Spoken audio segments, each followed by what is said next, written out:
look at the market, and we have a couple features that I wanted to re-demo. We did it 2 weeks ago. This commission tab that has been developed and the new proposal, we're going to take a look at it one more time and see where we're at with those. At the beginning of the call, we will be looking at essentially market trends, activities, what we have seen, and just recap what's going on in the market, and the conversation that I'm trying to have with more and more suppliers and see what they will do with the capacity tags and demand charges, and essentially predicting the usage and such for the next few months. And I'm going to share some of those findings with you and see. So the activity levels are staying very stable, but lower. I think it has not been necessarily reduced on the platform side, and the demand and the number of customers. I would say there has been a small reduction of transactions on a daily basis. Most of the smaller customers, I would say, are sort of more reserved and more probably concerned regarding signature at this point. But larger corporations seems like they're not caring just as much, given that they have probably bigger backing and probably more stable, so they would plan more longer term. So we have seen more reduction on the small customer side, but when it goes to industrial accounts and larger accounts and accounts that are over 1 million kilowatt hours and specific types that's not retail related, we see them still interacting with our brokers and signing their contracts.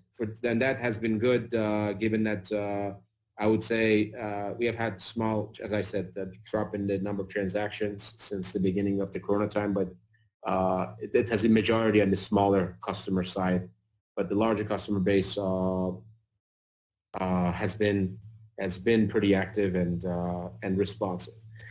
All right, let's move to the concept of capacity tags and the demand cost. Capacity charges, capacity tag, the demand cost for this year. So as you know, between June and September, majority of the ISOs are tagging the capacity and starting collecting data. The peak days of the year are happening between June and September. So obviously, this is going to be very different environment. We are expecting that summer of this year would have slight drop of demand, and actually probably more than a slight, given that, as I said, there's still a significant number of customers that are slow.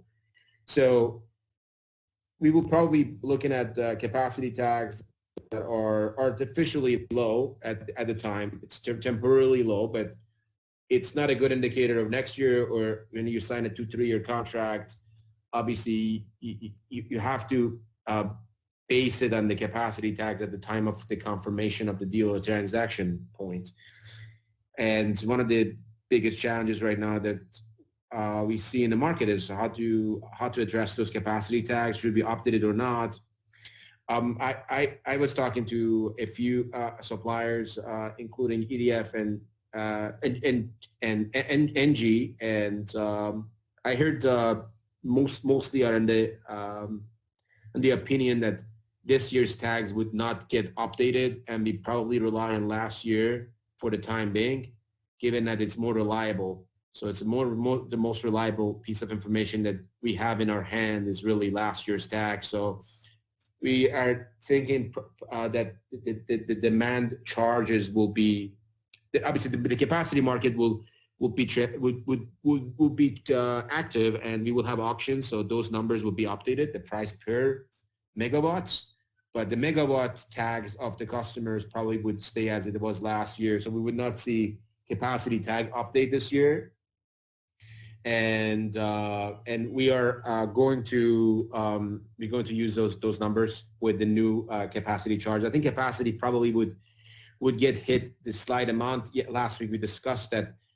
Seems like nuclear is really the stopping point for the capacity charges to come down, given that there's a certain amount of fixed cost that goes into running a nuclear power plants. And the nuclear power plants are very necessary. The moment that demand goes back up, and it's, as you can probably see, there's a lot of pent-up energy behind the communities. Everybody's ready to go back to work, and there's definitely a feeling that the recovery would be fast. I mean, obviously there will be time for recovery time, but the moment that you go back, if the generation has been hit significantly, we would have reliability issues, obviously, with the lack of capacity, and the prices would skyrocket.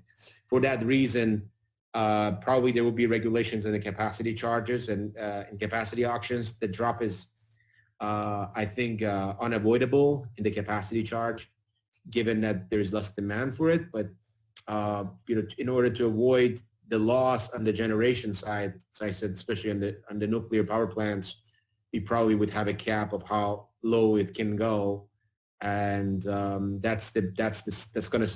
be the stopping point, and the lower limit of how much it will drop. So it would not be essentially going to experience the oil experience of $70 per barrel dropping to 25. It's just going to be just small fluctuation and downward, and but I think it's going to go back up after the recovery. So that being said, there's a general opinion here that this year's capacity tags in the summer period will not get updated because this period may be unreliable. And if that's the case, we really don't have any capacity price fluctuation this year. We would see that's the capacity pass-through issue that we have had in many years will not be an issue again this year. So we also have seen a couple of suppliers pushing back on the multi-year upfront, and some of them are annualized upfront commissions. There has been two changes that we have announced, and those were on the Hudson end and NG end. And that's also the sign of lack of predictability of the usage and the demand. And that has caused the change in commission structure. We have announced that. We have announced that to you in a few emails that was sent out. At this point, Hudson is a residual supplier, and NG is paying annual upfront until further notice, where we have more clarity on where this obviously economy goes and the current situation gets resolved.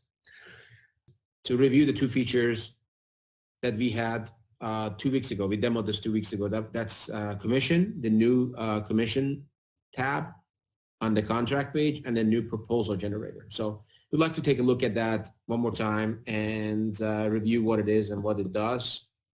Let's share this screen and take a look at the proposal generator and the commission tab. So, all right. So we built this commission tab as a sort of a commission roll-up and a ledger type experience where you can see a lot more information. The goal here is to improve the way that you're interacting with commission, because that's a very important part of our, obviously, our business. Everybody's doing this for the commission.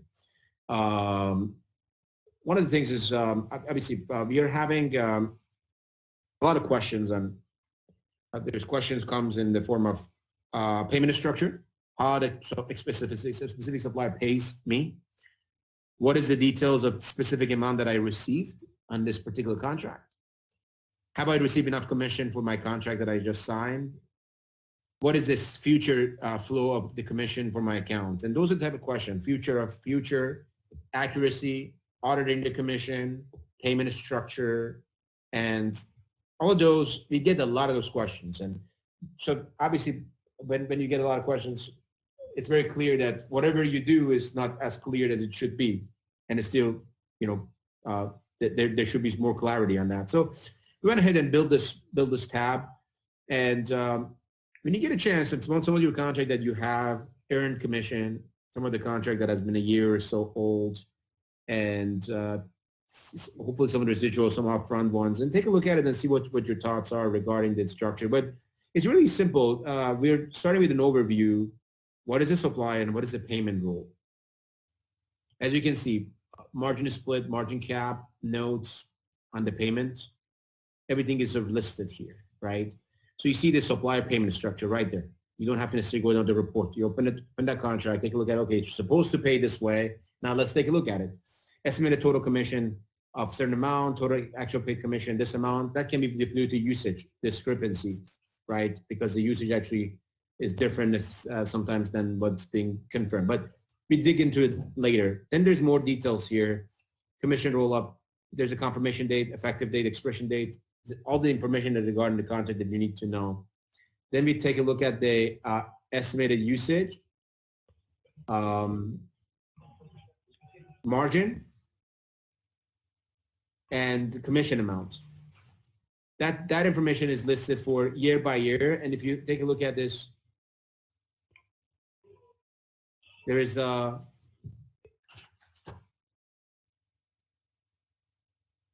annual usage, and essentially it mentioned that what is it equal to? How do you calculate that number? Is 12 times monthly, 12 months upfront, essentially. Annual usage of 621,000 and 12 months upfront.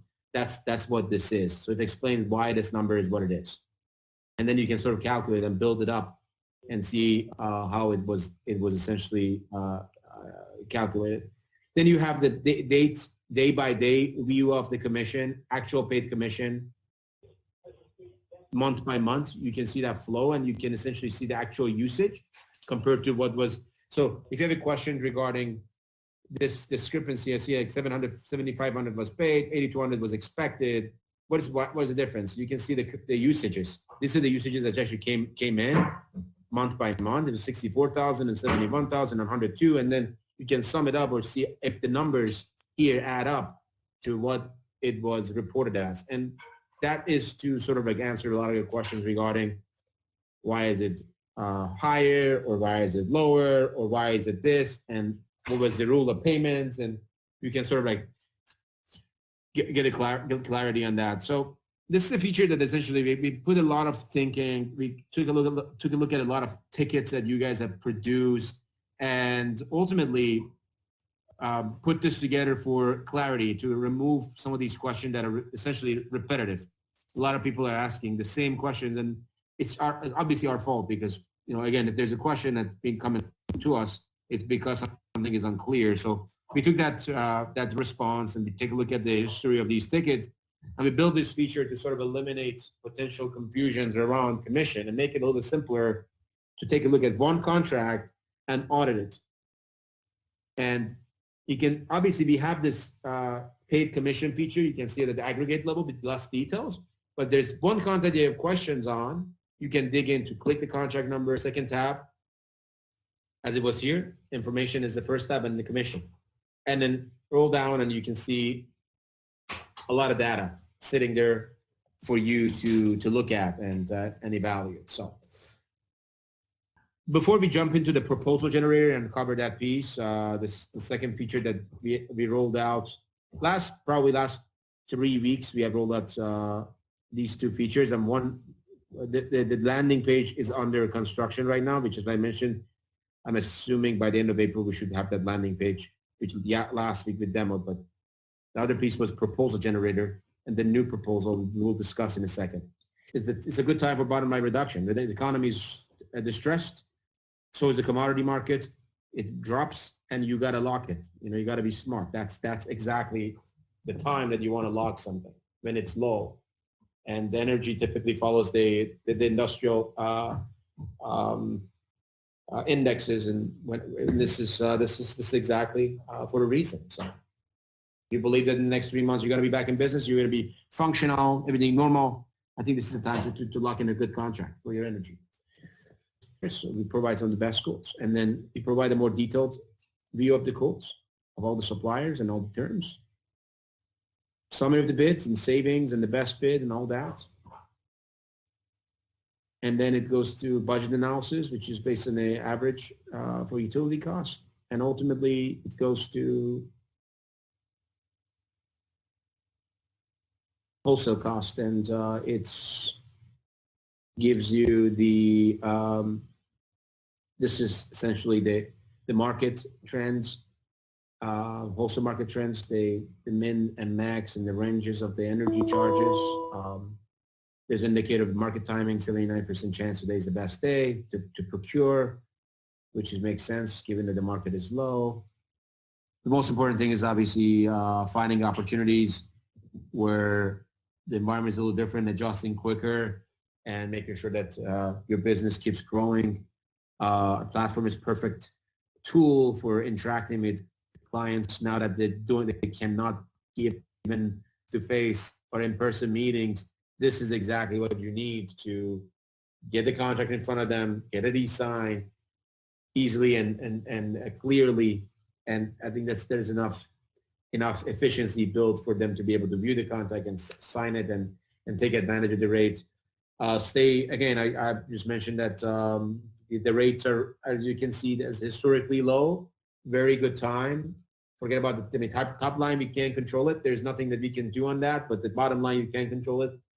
And if you have a business and you're planning to run your business for long term, you've got to take advantage of it, and you got to utilize this opportunity. But yeah, stay creative and stay persistent, and think about sectors that are probably more prone to signing contract and customers that are less impacted. But I think you should be able to find a way to do business here. I personally would haven't seen. I mean, we expected a period of like real slowness, but it has not been as bad as we thought, and that's because certain customers, but some are slower. But ultimately, I don't think the impact is as severe as we thought at the beginning, and people are remaining hopeful to get back to fired up and work, and hopefully it will be sooner than later. And with that, I would like to end the call and look forward to hearing from you and seeing your business and your growth and hopefully getting past this period of time. So enjoy the rest of your day. I appreciate it. Thanks, everyone. Have a wonderful rest of the day. Talk to you soon.